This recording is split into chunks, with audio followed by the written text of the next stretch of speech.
Today we're getting superstitious as our Bondi Vets reveal their top 5 unluckiest black cat cases. Did your favourite feline make the list? Let us know in the comments, starting with number 5. We'll see you at 5:30. No worries, babe. In Melbourne, Danny has a busy lineup of patients. Hi, baby. Hey. You okay?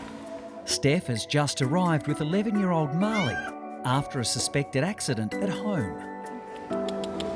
Hi, Steph. How you going? Good, how are you? Good. What brings Marley in today? So we've just noticed that she's cut open her little paw Oh, darling girl. and it seems like the pad has come out.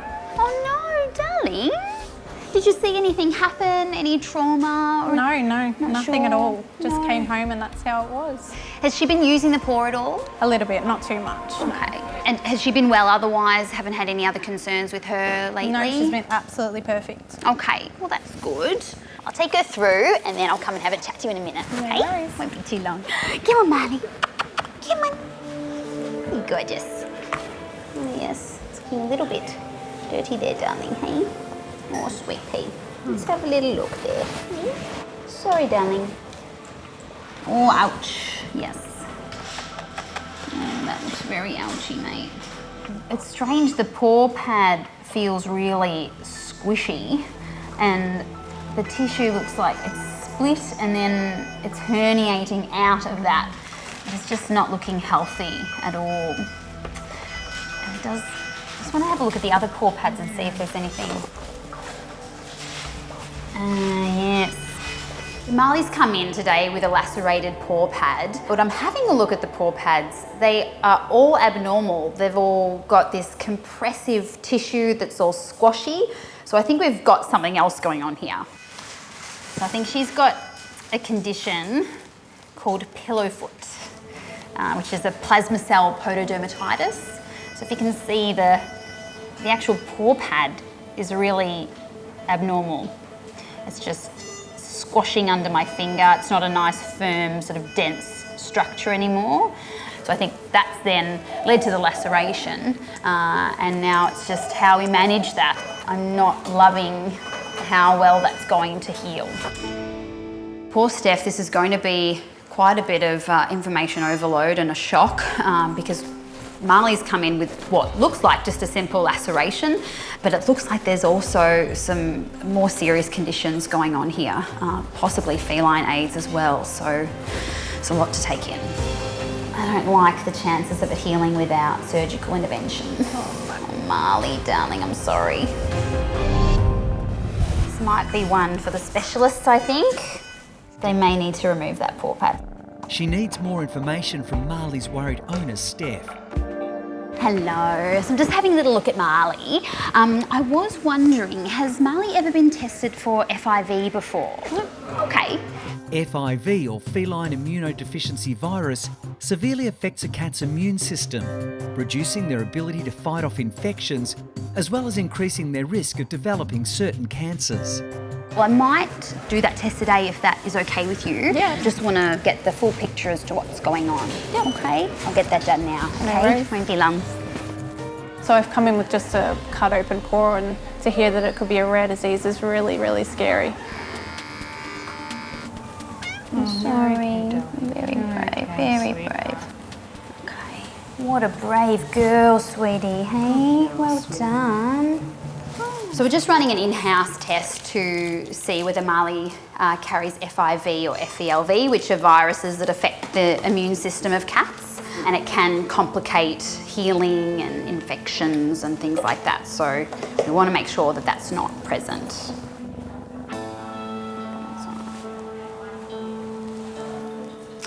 So we've got 2 red lines. That means we are FIV positive, and that was what I was really worried about. That's not great news. So even though FIV is not a condition that's contagious to humans, it is easily transmitted to other cats through scratches and bites. So it's important that Marley's kept indoors, away from other cats, to avoid spreading that disease any further. Oh, what a brave girl, what a brave girl. I'm really concerned that because Marley is positive for FIV virus. We've got a condition in the paw pads. This laceration is not going to heal well. So we're just going to pop a bandage on to protect that wound there until we can get into surgery. So at this stage for Marley, I think worst case scenario is that she may need to have her paw pad removed surgically. So I'm really unhappy with how this paw is looking. So we're just making Marley as comfortable as we can today, but she's going to have to come back for surgery. Alrighty, darling, we've done what we can for you today. All right, sweet. You want to go back into your little home? You'll be in good hands, you will. Hey, you've got a mummy that loves you very much. It's just thrown me today because it should have been a really simple treatment, and it's just so heartbreaking seeing such a beautiful cat with this owner that loves her so much. I have so much going on. Oh, darling, you've got a bit of a battle ahead of you, sweetheart. It's not fair. Good girl, Marley. We need to see how your paw's going, miss. It's been 2 weeks since Danny diagnosed FIV, or feline AIDS, in Steph's beloved cat Marley. I thought she'd just cut her paw open. I didn't know it was this big. I didn't know she had such a rare disease. Hey Steph, how you going? Not too bad. How's Marley? She's doing so well. Oh, wonderful. I'm so excited to see how that paw's looking today. Hey? You want to come with me? Yes, you said yes. Let's see how your paw's going, miss. Hey? It's been a big couple of weeks for Marley. The first time I saw her, that paw was looking terrible from that laceration. Darling, all right, let's have a little look at you. Oh, so that is healing beautifully. It's not perfect. We have just that very superficial layer there has broken down a little bit, but all the deeper tissue has healed beautifully. I am so happy. You've done so great, Marley. Hey. So this is a really good result considering she has a pretty serious condition going on in those paw pads. It is such a huge relief that this surgical repair of that paw has gone so well, because at one stage it was looking like we may need to amputate that pad, or in worst case scenario, her limb. So this is really a huge relief. We just have to keep an eye on that. You just have to keep on soft surfaces, my darling. Hey? Let's have a look also to see how these paw pads are doing, if they've improved at all. No, so it's still very soft. As far as Marley's pillow foot condition, they're unlikely to ever go back to normal. So the goal is to use medical treatment and management to get as much improvement as we can over time. Yeah, so it's just going to be about monitoring now and keeping those paws on soft surfaces and avoiding jumping from heights and trotting on sharp objects and all those sorts of fun things around the house. So how are you feeling? You relieved? Yes, lots of relief. Yeah. I bet. Well, it's just been an incredible result and I am equally as relieved. Yeah, I bet you are. I know, the darling. She's just so sweet. We'll just keep an eye on those paws and hopefully no more injuries. Fingers crossed? Yeah. Paws crossed? Yes, paws crossed, darling. Okay. Aren't you gorgeous? As for Marley, her badly lacerated paw has healed well. Feline AIDS is currently not affecting her, but Danny will keep a close eye on the special little girl into the future.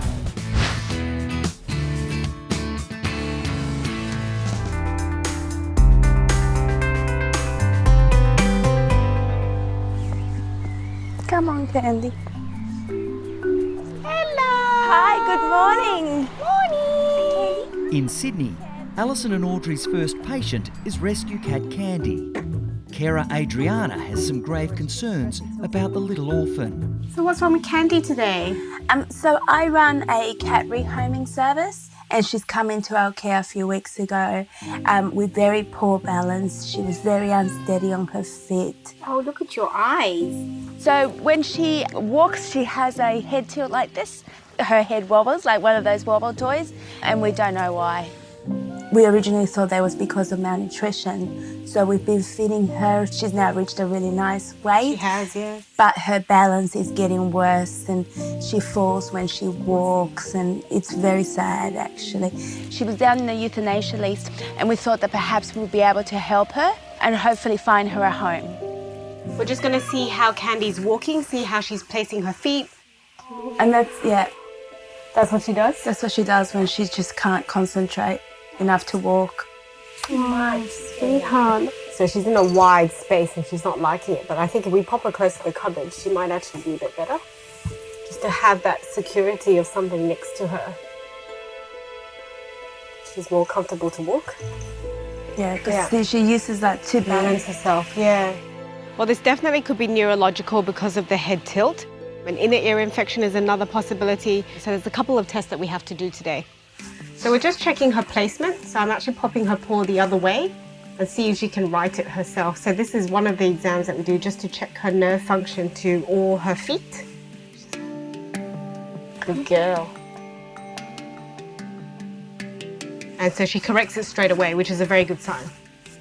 So let's have a look in her ear. There's quite a lot of gunk in there, so we'll see. Might just be clean.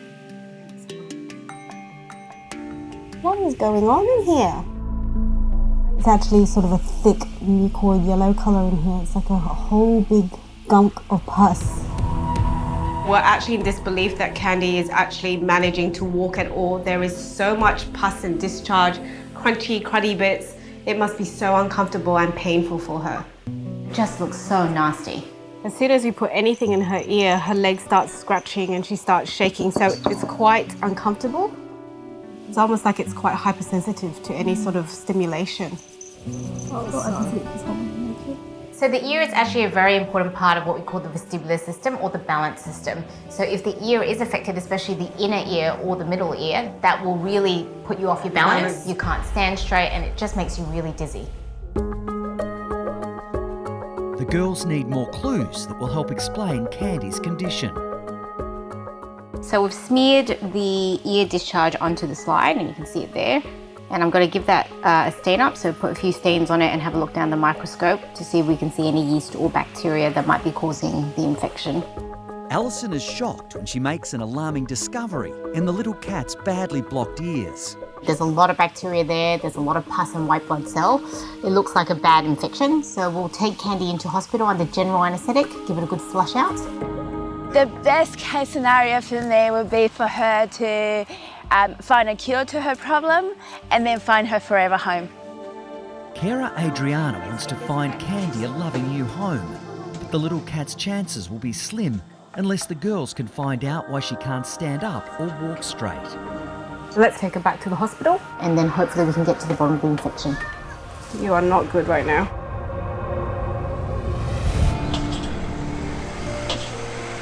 Okay, let's pop you down here. Alison and Audrey's wobbly little patient Candy is now facing surgery. So she's circling to the right. You can see she's actually bending towards the right and she'll actually do some small and big circles as well. The girls suspect her badly infected ears could be the reason why she's struggling to stand up straight or walk properly. The worst case scenario with her is that it's actually a brain problem. You know, if there's something going on, she was born with a brain defect, that would be very difficult for her to live a normal life. It's pretty distressing to see how she's walking because she obviously looks quite dizzy and disorientated. And because she's so young and she should be playing and happy, it does make you really sad. It's heartbreaking.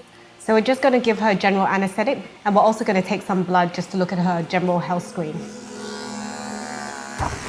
Whoa, I did not expect that. Okay. You're not liking the noise. Oh, that's fine. That's fine. I think it was the noise, eh? It was a noise.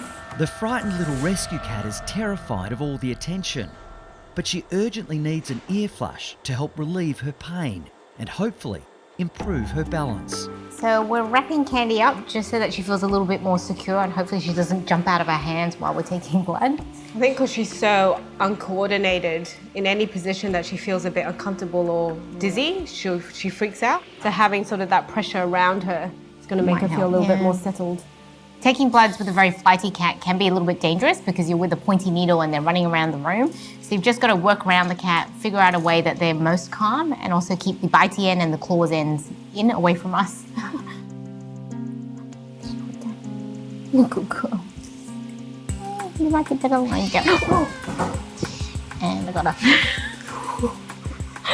This is you give me a fright every time you do that. Yeah? Yep. So looking at the red, so the globulin is slightly elevated, sitting at 55, normal's 51. Yeah. And that isn't unexpected because usually that would go up if there's inflammation or infection. Yeah. So whether that inflammation or infection's in the ear or is it in the brain, we're going to have to get to the bottom of that and find out.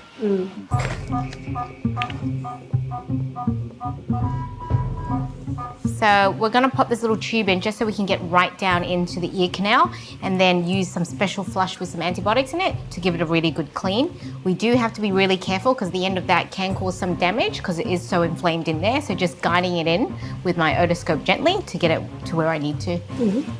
All right, so we've instilled that in. Okay, maybe I'll have another quick look down before we start flushing. The girls are now worried that the severe infection in Candy's ear is so bad it may have spread to her inner ear and dangerously close to her brain. As I go deeper, I can actually see the eardrum has a massive hole in it. Yeah, it's huge. Wow, she really doesn't even have an eardrum at all. The kind of white shiny membrane that you would normally see covering the end of it is actually torn in half and there's a big black hole through it. So I think we found the reason why she can't walk straight and she just hasn't got any balance. I would guess it's probably a really nasty infection that's been left for too long and that tympanic membrane or eardrum has just ruptured. Did you see it? Yeah, it's huge. Poor thing. It's awful. In some way, this is bad news because she has got a very deep, severe ear infection that's been long-standing. But in other ways, it is good news because we can fix that. Candy's ears are so badly infected, she's been unable to stand up properly or walk straight. So now we're flushing out her ear, we're getting rid of all that crust and crud and pus, just trying to give it a really good clean out to get rid of all the bacteria there. Oh, why do we always get the gory ones? I know. All right, final check. Let's have a look. That is so much better. The oxygen's gone really low. Yep. I'm just going to give her a couple of oxygen ones. She is not taking a breath now. More. Yes, more breath. So she actually stopped breathing for a little bit. We've just given her a couple of breaths of oxygen. If she stops breathing, her oxygen levels are going to drop and that's really dangerous for her heart and her brain. So very important to keep an eye on it and address things quickly. She's back on. So an eardrum will repair over time as long as you've got rid of all that infection and inflammation. These are just some antibiotic ear drops and they're just going to clear up the infection and hopefully fix this problem. And then give it a bit of a massage, get it all the way down. Okay, should we wake her up? So it will take some time, but the good news is it will repair. All right, let's put her to bed, let her have a little rest, and then we'll get you home to Mum. There you go, kitty.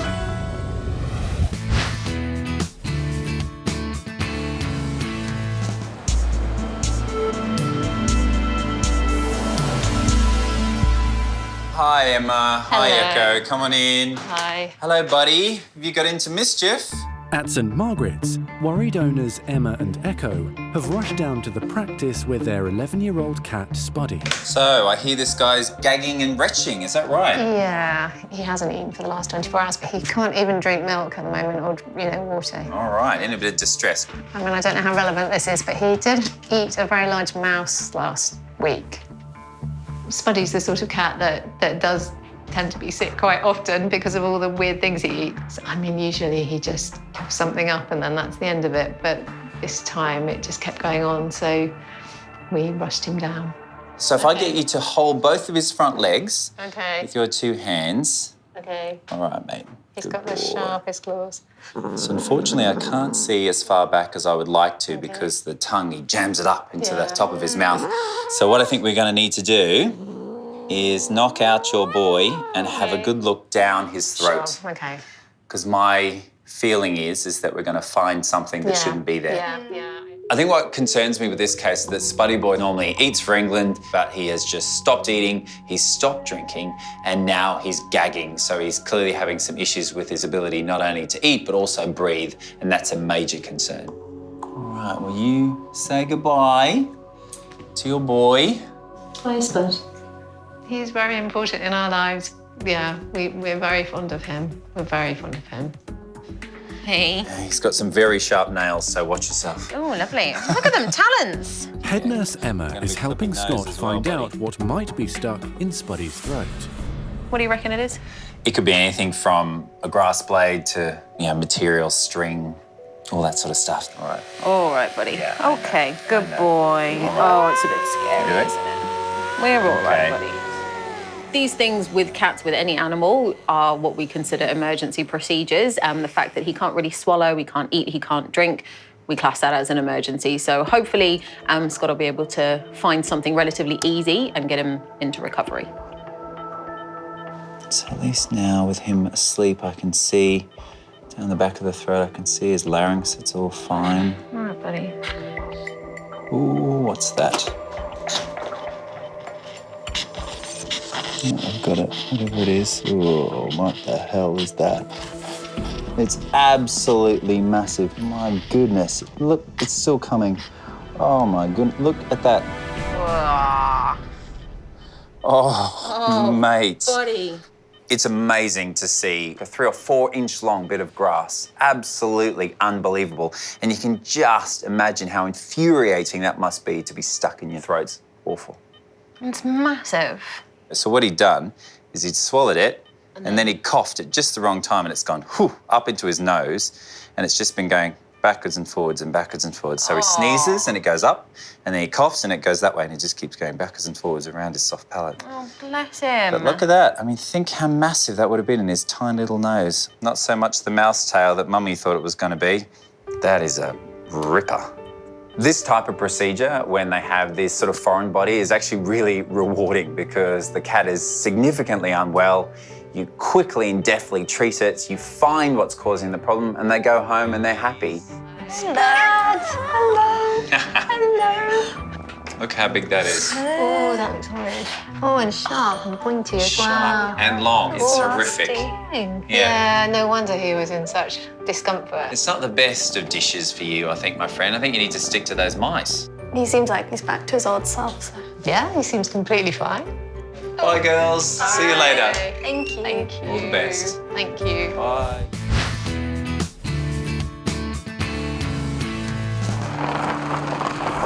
Despite it looking like everything moves pretty slowly around here, things happen.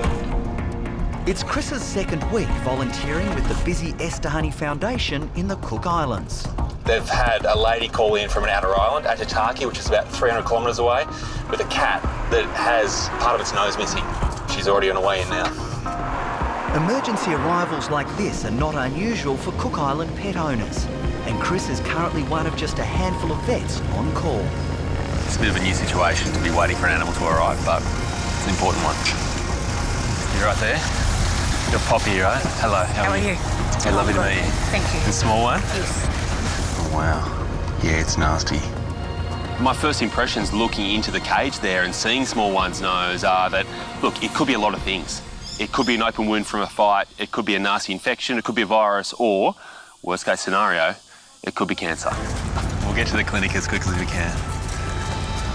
So small one is really important to us and we are really concerned about the sore on her nose. That's why I've just flown in. She's got the opportunity today to see Chris, so hopefully we'll have a good outcome to this long journey and the long day ahead.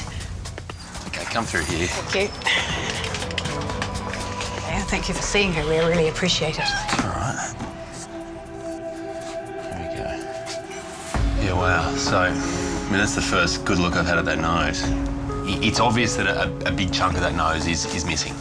So how long's that all been happening for? So probably 4 weeks ago she had a cold. Yep. And then her nose ran and she constantly licked, and because her tongue is like sandpaper, she licked a divot between her lip and her nose. Yep.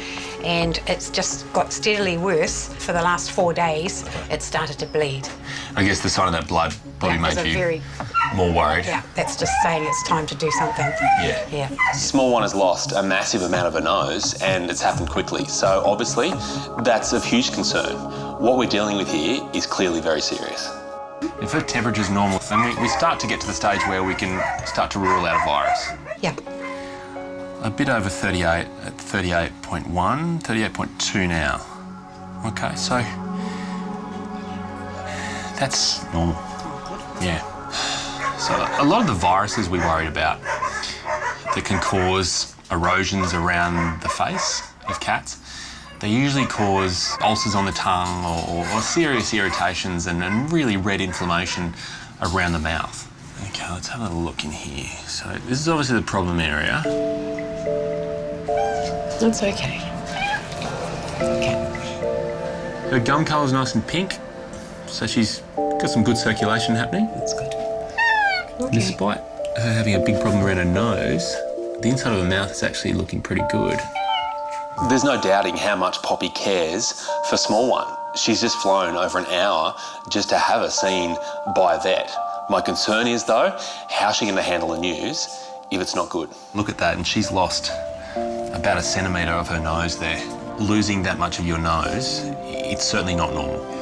What I guess has worried me ever since I first saw her is that she actually may have something a little nastier there. I'm upset, yeah, because I had hoped that it would be a virus. But I think because it's happened so quickly, it's hard to comprehend. It's a huge thing. It's a lot to take in at the moment. You know, I can certainly sense some urgency from you, and the reason there's some urgency coming back from me is because there's not a lot more of her nose that she can afford to lose. Yeah, we're more than worried, yeah. My concern is that the tip of her nose, in the last month or so, has developed a skin cancer. The problem with the types of skin cancers that cats get, they're not melanomas. They're not going to spread around the rest of the body like a melanoma can. But what the skin cancers they get actually do is they start to eat away at the area that they're growing in. And cats get something called squamous cell carcinomas. When you look at Small One, unfortunately for her, her nose doesn't have any pigment. It's not black, it's white. And with that white colour means there's no protection against the sun. So if we had left this, she would probably have died. Yeah. So that shortly. Yeah, that cancer will eat into her face. Okay. And will continue to do so until it's just too much for her. It probably feels like we've let her down a little bit.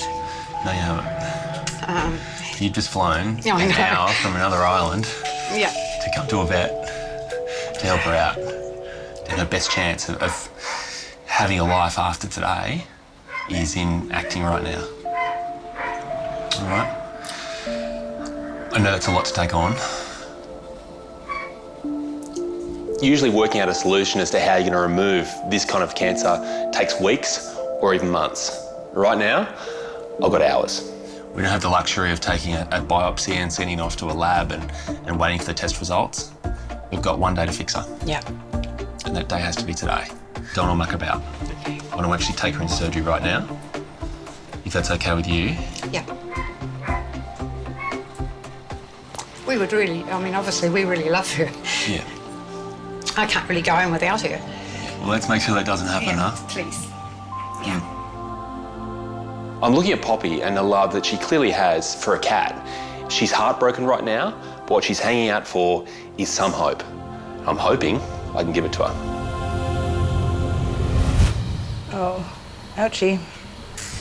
Yeah. Doesn't look very nice, does it? No, it doesn't. Hopefully, today ends all that. It's okay. I'm just trying to remove some dead cells from the surface, and already you can see the problem with this nose is that the blood supply is so great that we're getting a lot of blood coming out straight away. The fact is, if I was back in Australia, I'd use radiation therapy to treat this kind of cancer. Now, I cannot import that technology into the Cook Islands to use it on Small One. It's just not possible. So we have to go with the next available option. All right, if she's stable, I might start freezing now. Faced with limited resources, Chris decides to use human medication to try to kill the cancer cells. So we're just going to do about 30-second applications there. Okay. He's using a wart removal treatment containing liquid nitrogen. Oh, wow. It's working well. Yeah. The whole idea here is to use multiple cycles of freezing, thawing, and that way the problem cells, they defrost, they expand when they're frozen, and hopefully then they pop. Then you let them defrost, then freeze them again. That process should actually kill them.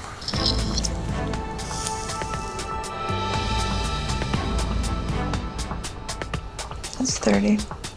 Using a wart removal treatment seems like a crazy idea, but you've got to remember, warts are essentially benign growths. So the same principle applies. You have to penetrate through the outer tissue, get to where that whole tumour is coming from, and kill off those cells. So we can see that we're getting a nice line of frozen tissue coming away from where I'm applying this, which is exactly what I'm looking for. 5 more seconds. Okay. I'm probably being a little bit more aggressive than I normally would be, but the way I see it is this may be the only treatment that small one gets. That's 30. It's an anxious wait for small one's owner, Poppy. Nervous. I suppose it's probably all I can think. It's just apprehensive, hopeful. Just going to do one more. Okay, all right. We're done. The hope is that over the next few days we get a scab forming. It'll then drop off, and underneath that should be healthy tissue. You're just waking up, aren't you? There we go, big yawn.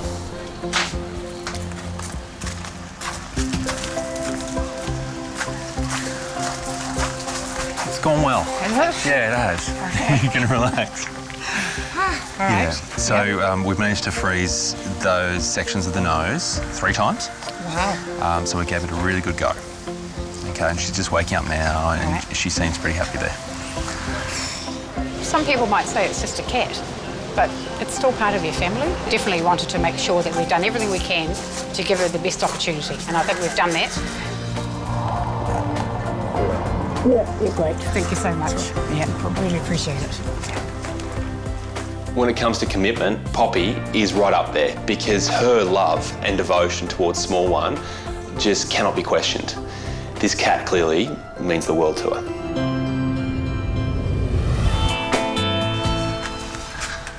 Okay, the wait is over. Here she is. So she's had a good chance to rest. Hello. She's still a little bit drowsy, but... In the Cook Islands, it's been 2 hours since small one's unconventional procedure to remove the aggressive skin cancer attacking her face. Small one. Hello. Straight back to you. Did you miss me? Let me see. Hello. Let me see.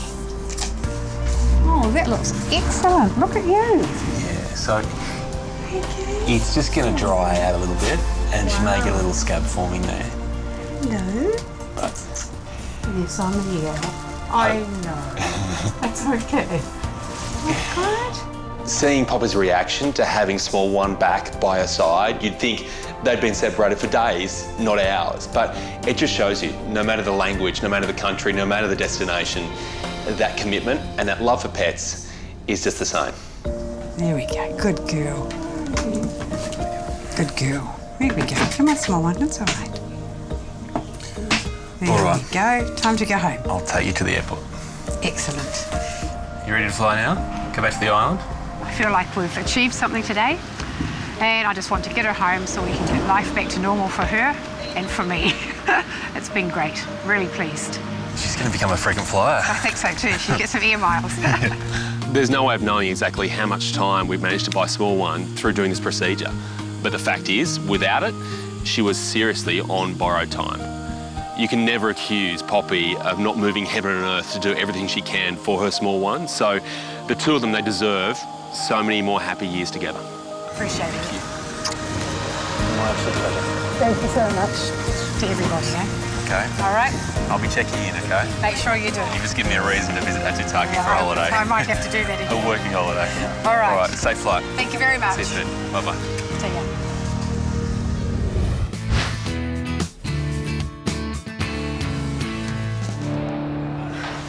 Coming through. At the Bondi Clinic, little 8-week-old kitten Coco has arrived in the arms of his anxious owner, Robert. Okay, so just explain what's happened. The dog walker found her under our dining room table. Yep. It's got a V leg. Yep. She was lying upside down with her head stuck between the legs of them. Wow, okay. And we don't know for how long. Yep. We left home at about 9, so Yep. this was about 12:30, so... And so it could have been anywhere up to 3 hours. Yeah.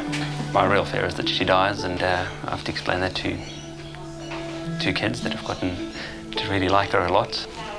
Well, don't really know what we'll do then. And when she was actually freed, what did she do? According to the dog walker, she collapsed. She went completely limp. And then when she put her down, she just couldn't walk. At first glance, Coco isn't in a good way. She's been wedged in that table leg for anywhere up to 3 hours, and my worry is that in the effort to try to free herself, she may have actually done more damage. When you have 2 bars pushing in the side of your neck, you can get a situation where either you have all the blood going to your brain but not being able to get back from it, or you have not enough blood going there in the first place. Did she have fairly straight eyes before? I don't know. The thing is, this left eye is deviated off to the left, whereas the right one is in a normal position. Yeah. Look, structurally, the rest of her feels okay. To be honest, if you ignore what's happened to Coco today and ignore her age and just look at the symptoms she's showing, what we're looking at here are the classic signs of a stroke. I can feel a little heart racing quite quickly there at the moment. So what we need to do is just try to reverse this sort of semi-comatose state we've got at the moment. So my feeling is that her brain's gone through some sort of shock there, which is now affecting the rest of her body. What I'd like to do is do 2 things. First of all, get her on some oxygen just to help stabilise her, but also give her something for the shock, something that's going to take away any swelling that she might have on her brain.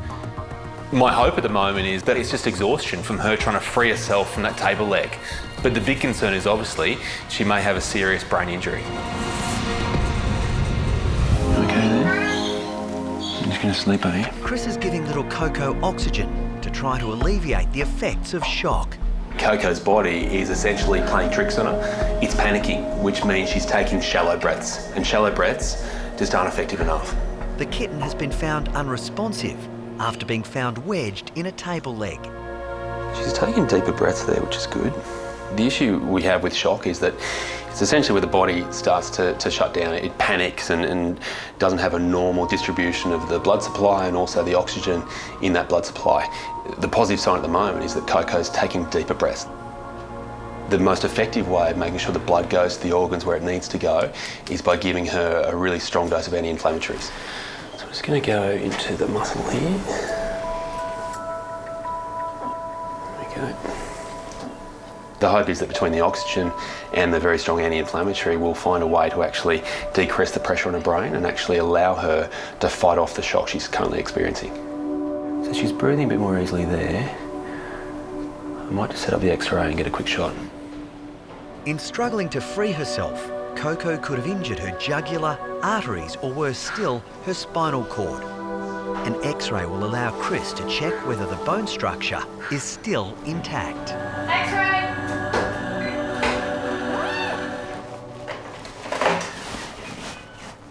Okay, so I've just isolated that area around the neck that was actually stuck between those table legs. So what I'm looking for are any signs of any fractures or any areas of extra swelling that just shouldn't be there. All the critical things for survival are all in this one zone and they've all been crushed. So it gives you a great indication about why you're entitled to be so concerned. All our vertebrae are in place and we've got no little bony pieces coming off to the side there, so we've got no fractures. The only damage we must have in this neck region is soft tissue damage. My feeling is when those bars pressed in, it meant the blood flow was still able to get to the brain, but it just wasn't able to drain away through the veins.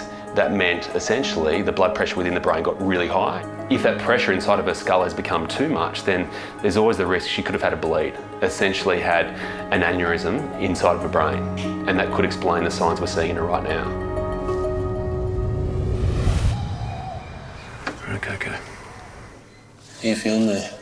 It was the play session that went wrong, wasn't it? The biggest concern I've got is that what Coco is essentially facing at the moment is a strangulation injury. By being stuck between those bars, pushing on the sides of her neck, the artery flow would have been strong enough to force blood up into her brain, but the vein, being a lower blood pressure, would have meant that it never drained out. So she could actually have had a massive pressure build up inside of her brain. If that has occurred, then there's always a risk of something like a stroke occurring, a bleed inside the brain. That's it. Coco has been given oxygen and anti-inflammatories. The next few hours are quite critical to see exactly how she recovers, because if it's simply been a matter of her being stuck for a little while, being a bit stressed and now becoming a bit exhausted as a result of that, then she'll begin to improve fairly quickly. Coco's owner Robert has been anxiously waiting for news. So she's just here, she's just on oxygen there. Yeah, she's doing okay. The little kitten also has two other special visitors, Robert's daughter Kira and friend Ariella. How you going? So I'm Chris. Hi. Nice to meet you guys. So you've obviously heard what's happened. Yeah. So she's just resting here at the moment. You can see she's not too aware of what's going on around her at the moment. But what we're trying to work out is whether that's just because she's very tired, because she's had a very big day, or whether she may have actually done herself some damage. We're doing the best we can. I know she's doing the best she can as well.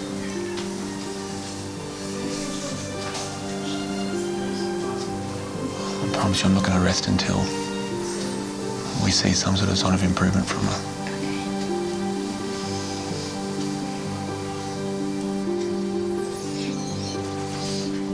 After seeing Coco's family this afternoon, clearly there is a lot of love for her out there, and hopefully that does count for something. My wish is that over the next 12 hours or so, with some extra rest and with some more time for those drugs to take effect, she really does turn a corner. But at the moment, there's no way of knowing if that's going to happen. There's a lot of people at home that want you home as soon as possible. What did you do with that kitten that couldn't keep its eyes open? Where did she go? Overnight rest has seen a remarkable improvement in little Coco. What did you do with that kitten that couldn't keep its eyes open, huh? When I first look at Coco, I'm almost tempted to scan her microchips to make sure this is the same kitten. And overall, it's chalk and cheese, isn't it? We're dealing with a different kitten this morning. You do see this with kittens. Their metabolic rate is so fast, things move so quickly in their body that really, if you can give them half a reason to heal, quite often they will take it. So if you can see it, I'm guessing, I'm going to do this, which I know you don't like. You're going to wince up a bit, aren't you? Yep, there we go, nice little blink. Pupils are constricting, it's good. It doesn't look like much, but for her to be seeing where I'm moving that white light around and eventually trying to swipe at it, that is the best sign we've seen from her in the last day. And now there's only one thing on the little battler's mind. Thank you, I need that. Yeah, for patients that are as severely affected as Coco was, we usually withhold food. I use that a lot, yeah? But now, given they've actually shown these signs of improvement, it's time to see just how hungry she is. Normally, kittens, they chew their food before they swallow it, not just inhale it. You don't want to talk right now? I think that's enough food for now. Stomach of yours is bulging. It was hard not to get caught up in the emotion of yesterday when Coco's family came and visited. But now, the really positive thing is I get to call them up and give them the good news. You said you were going to have to get better. And could you pull through for everyone? And look what you've done. You just will keep on doing what you're doing. Yeah. Hi, I'm Dr. Danny. If you enjoyed this video, then please remember to subscribe to the Bondi Vet YouTube channel. Click on the screen now to continue watching more great content.